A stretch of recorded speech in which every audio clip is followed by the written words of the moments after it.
સુરતના નાસિરનગર ડિમોલિશન મામલે રાજકારણ ગરમાયું છે, જેમાં સ્ટેન્ડિંગ કમિટીના ચેરમેન રાજન પટેલ માત્ર તપાસનું નાટક કરી રહ્યા હોવાના આક્ષેપ થઈ રહ્યા છે.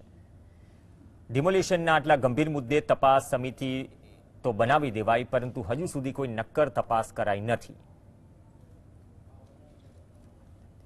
આ દરમિયાન મહાનગરપાલિકાની કચેરી ખાતે યોજાયેલી પત્રકાર પરિષદમાં જ્યારે મીડિયાકર્મીઓએ ચેરમેનને આ મામલે આકરા સવાલો પૂછ્યા, ત્યારે તેઓ જવાબ આપવાનું ટાળી ચાલુ પ્રેસ કોન્ફરન્સમાંથી ઊભા થઈને ભાગ્યા હતા. કચેરી બહાર ઊભેલી પોતાની ગાડીમાં બેસીને તેઓ રવાના થઈ ગયા.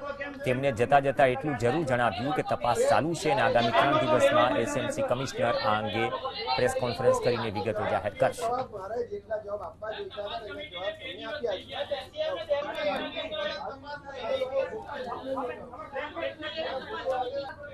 હું આપને એ જ કહેવા માંગુ છું કે જે તપાસ કમિટી નિમાઈ છે તેને શું પ્રોસિજર કરી છે, 2 થી 3 દિવસમાં આપ લોકોને કમિશનરશ્રી તરફથી એના માટેની માહિતી મળી જશે. કેમ કે એ તમામ તપાસ કમિટીનો રિપોર્ટ મ્યુનિસિપલ કમિશનર રજૂ થશે અને જો એના પર કોઈ પણ એક્શન લેવાના હોય તો મ્યુનિસિપલ કમિશનરશ્રી લેશે.